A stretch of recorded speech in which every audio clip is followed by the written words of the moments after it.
300 people were watching my husband hold up a microphone and turn me into a punchline. "Let's start the bidding at $20, he said, grinning at the crowd like he'd just told the funniest joke of the night. "Who wants this useless wife?" The laughter came fast, rolling through the ballroom like it had been waiting for permission. Someone near the bar raised a paddle just to keep the joke going. I stood there in the blue dress I'd bought for this exact night, and I did not cry. I did not argue, I only looked at him. Then a voice from the back of the room said, $2 million. And everything stopped. I want to tell you how I got there, standing on a small stage in front of everyone we knew. Because it didn't happen in a single moment. It happened over 27 years, one small erasure at a time, until I was so used to being invisible that I almost didn't notice the night it became official. I had spent the entire day putting that gala together. Every centerpiece, every seating chart, every phone call to the caterer who kept getting the count wrong. That was mine. I'd been doing it for 11 years, ever since my husband's charity foundation grew large enough to need a real event instead of a dinner in someone's backyard. I never asked for credit. I told myself that was fine, that some people work behind the curtain and some people stand in the light, and I had made my peace with which one I was. My husband arrived 40 minutes late, the way he always did now, sweeping in with that easy smile that made rooms rearrange themselves around him. He kissed my cheek in front of the board members, said something about how I always managed to pull it together, and then spent the next hour taking credit for choices I had made alone, right down to the wine. I used to mind that. By last year I mostly didn't. You'd be surprised what a person can get used to. It was during dinner that the jokes started, the way they always did once he'd had a few glasses of the good scotch he liked to keep near him at these things. He told the table I was old-fashioned, that I still balanced a checkbook by hand, that I'd probably never sent a text message longer than 4 words. Everyone laughed. I smiled because that's what you do, and passed the bread basket to Mrs. Alderman, who patted my hand like she felt sorry for me, which somehow strung more than the joke itself. "She's the least exciting woman in this room," my husband said at one point, loud enough for 3 tables to hear. "And I mean that with love." He always added that last part, with love, like it was a receipt that made the whole transaction legitimate. I don't know exactly when the auction idea started. I think it was my husband's business partner, Tom, who does these charity bachelor auction bits at other events, dates and dinners with local minor celebrities. All in good fun, all for a good cause. I think someone suggested it would be funny to do one with married couples instead. I think my husband thought it was hilarious. I remember him grabbing my hand halfway through dessert, pulling me up onto the small stage they'd set up for the band. And I remember thinking in the half-second, before I understood what was happening, that maybe he wanted to make a toast, announce something kind, say something true. Instead, he took the microphone from the band leader, put his other hand on my shoulder like I was a piece of furniture he was showing off, and said the words that ended 27 years of pretending I didn't notice. "Let's start at $20. The room laughed the way rooms laugh when they've had enough wine, and they trust the man holding the microphone. I looked out at 300 faces I had hosted, fed, remembered the birthdays of, sent thank you notes to by hand. And every single one of them was laughing at me being sold for $20 like a joke prop at a white elephant party. I did not run off the stage. I did not throw my glass of wine in his face, though God knows some small tired part of me wanted to. I simply stood there, spine straight, hands folded, and let it happen.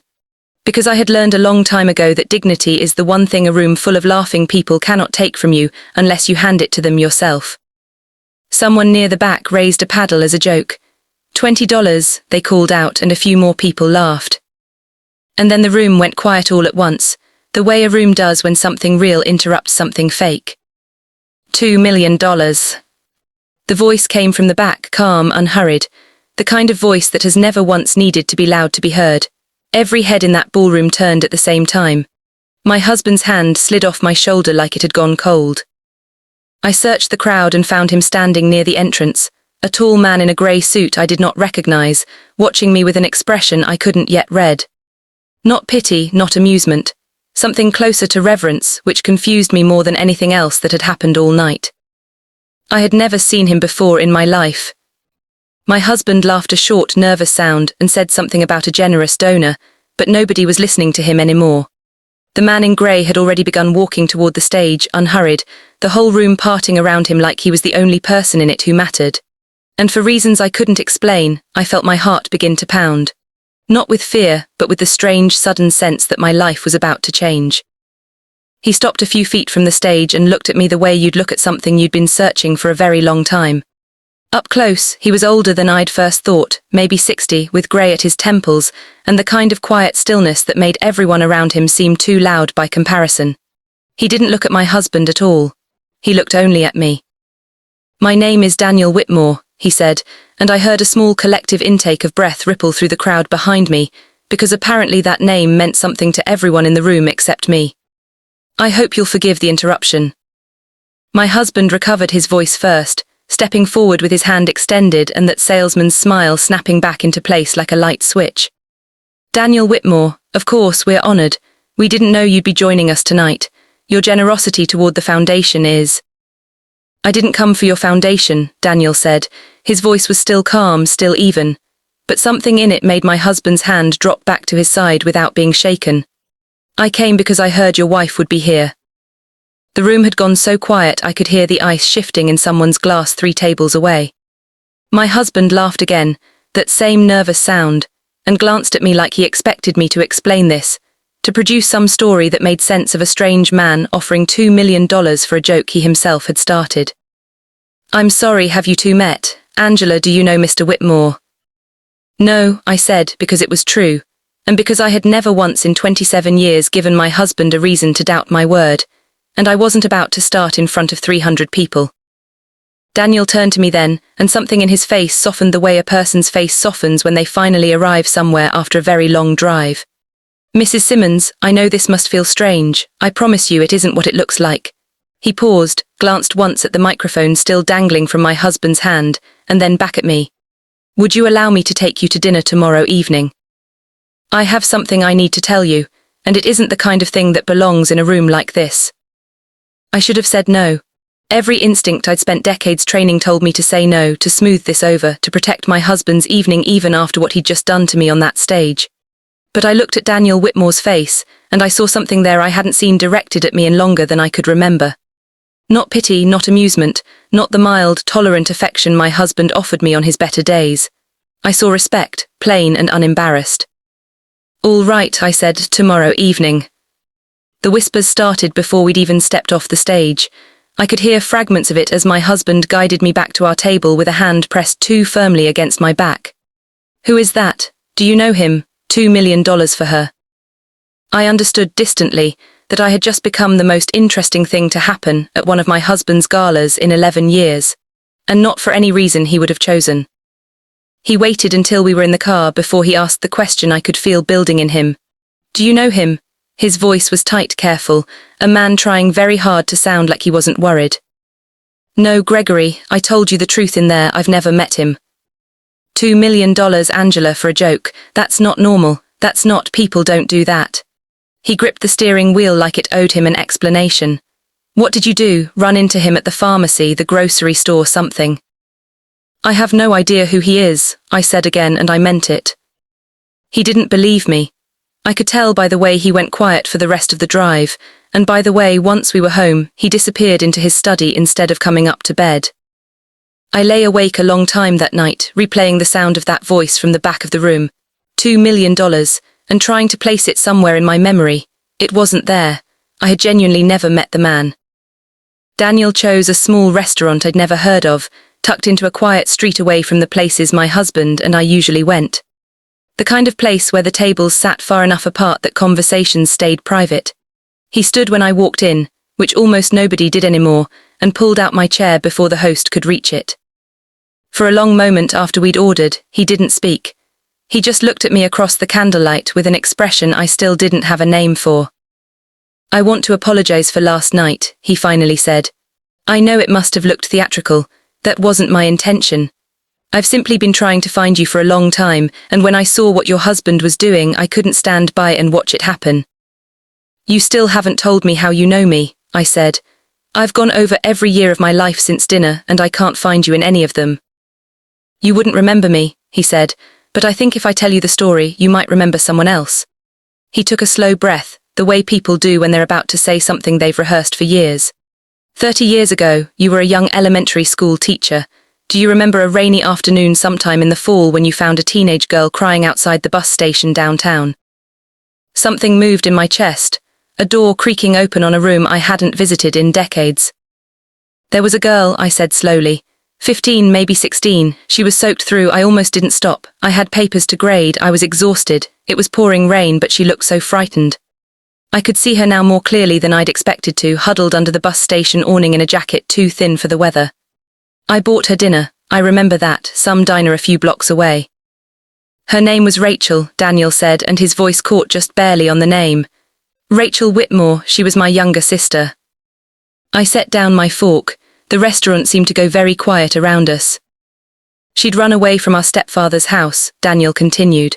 Things there were not safe. I was already grown, living across the country, and I didn't know how bad it had gotten until much later, until it was almost too late. Rachel told me years afterward that she'd been planning to get on a bus that night and simply disappear. She didn't care where it went, she just wanted to be gone. He paused, steadying himself. And then a stranger sat down next to her in the rain and asked if she was hungry. I remembered more now, staying with her long past when I should have gone home, calling a woman I trusted at the county social services office instead of the general hotline, sitting in a hard plastic chair at 2 a.m. until someone reliable could take her somewhere safe. I remembered visiting her at the group home a few times after that, bringing books, checking on her grades. I remembered losing touch eventually, the way you do, life moving forward the way it always does. She became a lawyer, Daniel said, and something like pride broke through the grief in his voice. Foster care advocacy mostly. She built a national organization around it. Group homes, legal aid for kids agging out of the system, emergency shelters. She used to say the whole thing started with a diner and a stranger who didn't have to stop but did. He reached into his jacket and set an envelope on the table between us unopened. She died 8 months ago. Cancer. Near the end, she made me promise her one thing: find the woman from the bus station. Tell her she saved my life. I put my hand over my mouth. I hadn't cried in that ballroom the night before. Not once, not through the laughter or the auction or my own husband's voice putting a price on me. But I cried now, quietly, at a small table in a restaurant I'd never been to, over a girl I'd nearly forgotten, and a debt I never knew I was owed. The $2 million wasn't charity, Daniel said gently. I want you to understand that. I didn't do it for your husband's foundation, and I didn't do it to embarrass him, though I confess I didn't mind if it did.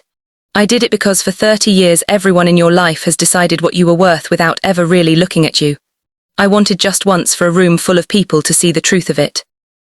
He slid the envelope toward me. It's from Rachel. She wrote it before she passed, in case I ever found you. I haven't read it. It isn't mine to read. I held the envelope in both hands like it might dissolve if I gripped it too hard.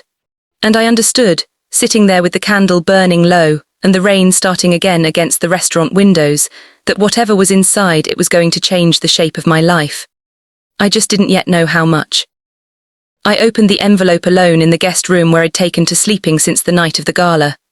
Rachel's handwriting was small and careful, a lawyer's handwriting, and it started simply. Dear Angela, if you're reading this, my brother finally found you, and I hope it wasn't too late. I want you to know that the woman who bought me dinner on the worst night of my life became the reason I believed for the rest of it that strangers could still be kind. Everything I built because of 1 hour you probably don't even remember spending with me. I've left instructions with my attorneys. I hope you'll accept what I'm leaving you, not as payment because you never asked for anything, but as proof that kindness doesn't disappear. It multiplies, it just takes a while to come back around.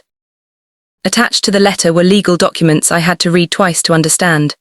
Rachel hadn't simply left me money. She'd left me a position, a seat on the board of the foundation she'd spent her life building, along with a controlling share of its direction going forward.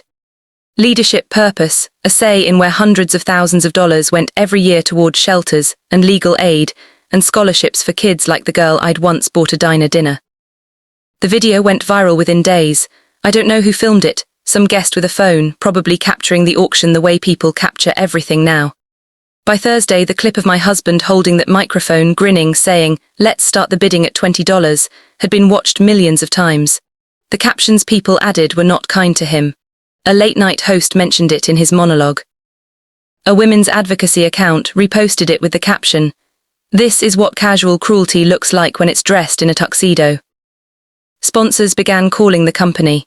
2 luxury developers who'd signed contracts with my husband's firm quietly asked their lawyers to review the exit clauses. By the end of the week, my husband looked like a man who'd aged 5 years in 5 days. "It's everywhere, Angela," he said very quietly. "I can't make it stop." I didn't answer him right away.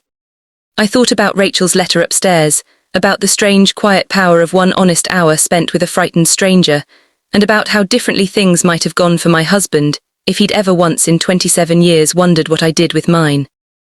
The board meeting lasted 90 minutes. 7 directors sat around the long table in the glass-walled conference room he'd once been so proud of, and none of them would quite look him in the eye.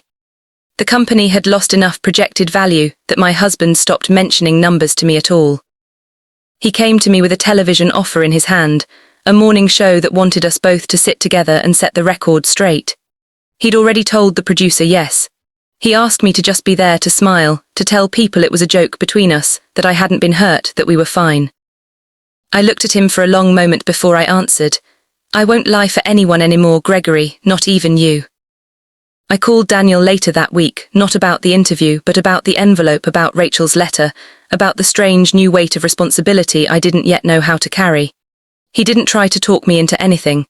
He simply said, "Take your time. The foundation isn't going anywhere, but if you ever want to see what it actually does, I could take you to one of the shelters." I said yes before I'd fully thought it through.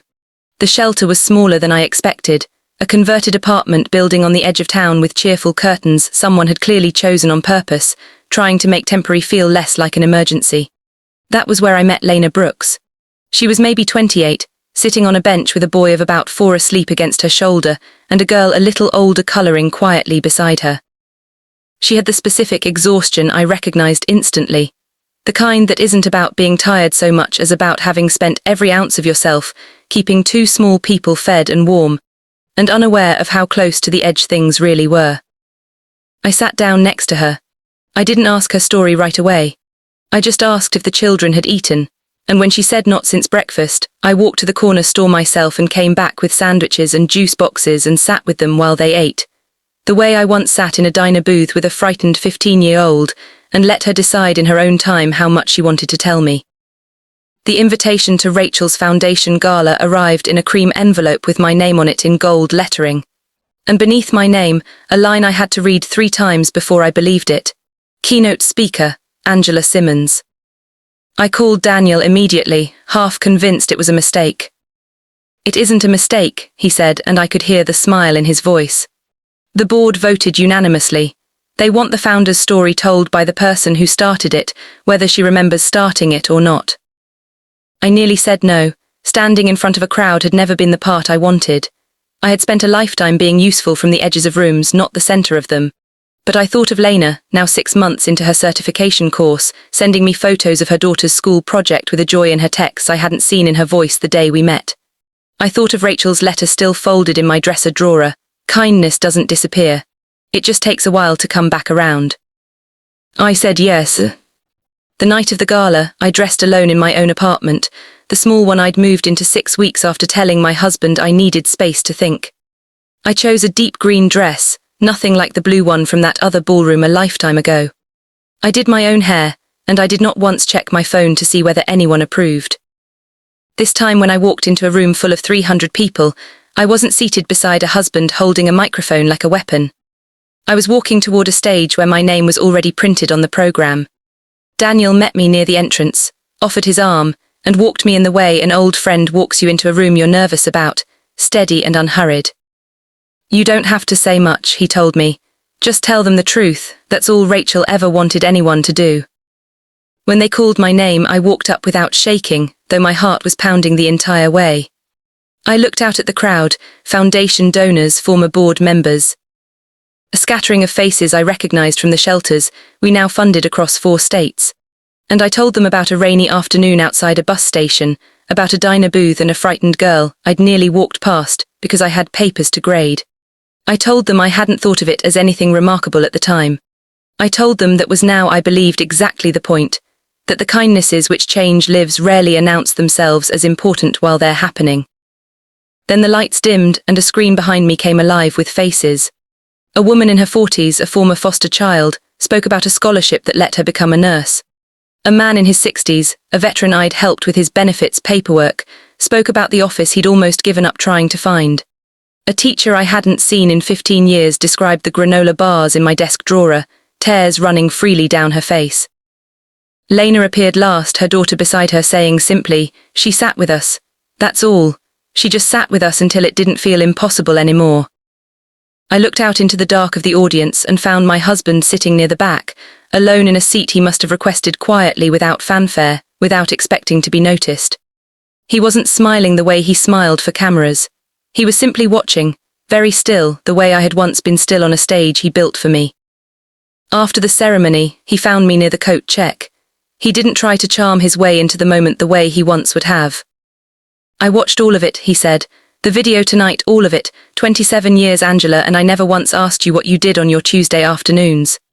His voice broke slightly on the word Tuesday, and I understood he was thinking of all the small absences he'd never questioned because he'd never wondered where I went. "I'm sorry, not the kind of sorry that wants something back, just sorry."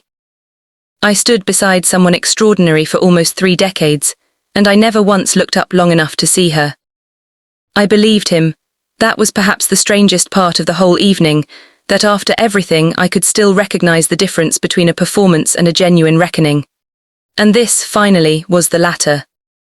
"Thank you for saying that," I told him, and I meant it. "I forgive you, Gregory, I want you to know that, but forgiveness isn't the same thing as going back." He nodded slowly, like a man finally accepting the shape of something he'd been trying to reshape for weeks. He didn't argue. He didn't ask me to reconsider. He simply stood there in his good suit, looking older than I'd ever seen him look, and let me say good night. I walked out of that gala alone into a cool evening full of the particular quiet that comes after something important has finally been said out loud. And for the first time in longer than I could remember, being alone didn't feel like a loss. It felt like the beginning of something that belonged entirely to me. 6 months passed. Rachel's foundation had grown under my direction in ways I hadn't expected. We'd opened 2 new shelters. The scholarship program now funded 30 students, mostly kids agging out of foster care with nowhere steady to land. Lena finished her certification and started work at a pediatric clinic. She sent me a photograph of her name badge with 3 exclamation points and nothing else. I had a purpose now that didn't depend on anyone's permission. That was the part I hadn't known to hope for. My husband resigned as chairman that same spring. The board hadn't forced him out. The numbers had recovered somewhat by then. He resigned, he told me over coffee, one of the last times we spoke as anything resembling a married couple, because he didn't want to spend the second half of his life being a man who'd only learned decency after losing everything that mattered to him. He wanted to rebuild something smaller. Something honest, even if it meant starting over at 55 with a fraction of what he'd had. We separated with more grace than either of us had shown each other in years. No courtroom shouting. No dividing of assets like weapons in a war. Just 2 people finally honest with each other, signing papers at a lawyer's office and shaking hands afterward like colleagues closing out a long, complicated project. On a quiet Sunday in early autumn, Daniel and I drove out to the cemetery where Rachel was buried, a modest stone under an oak tree just beginning to turn gold at the edges. He brought white lilies, her favorite, and set them carefully against the base of the headstone. When he stepped back, I knelt down myself and rested my hand flat against the cool stone. "You thought I saved your life," I said quietly. "But I've been thinking about it for months now, and I believe you saved mine right back. I just didn't know it yet." Daniel didn't say anything. He didn't need to. He simply put his hand briefly on my shoulder, and we stood there together a while longer in the gold autumn light before turning to walk back toward the car. That was when I saw her. A young woman, maybe 19 or 20, sitting alone on a bench just outside the cemetery gates, a duffel bag at her feet, her arms wrapped around herself against the wind. She had the particular stillness of someone trying very hard not to be noticed, and the particular fear of someone who has learned that being noticed rarely goes well for her. I recognized that stillness. I had seen it once before, 30 years ago, under a bus station awning in the rain. I had carried the memory of it without even realizing for every year since. I didn't hesitate. I walked over, sat down on the far end of the bench, close enough to be present, far enough not to crowd her, and asked the only question that had ever mattered in moments like this one. "Would you like to sit with me for a while?" She looked at me startled, wary. And then slowly something in her shoulders loosened just slightly, the way a held breath finally lets go. She nodded. And the cycle that started with a stranger and a diner booth 30 years ago began again quietly, the way it always had, without an audience, without applause, without anyone keeping score. Sometimes people laugh while they decide your worth. They hold up the microphone. They set the price. They wait for the room to agree with them. But life has a way of letting time settle the real account long after the laughter has faded and the room has emptied out. And when it finally does, you learn the truth of it. Kindness is always worth more than those who mock it could ever afford to pay.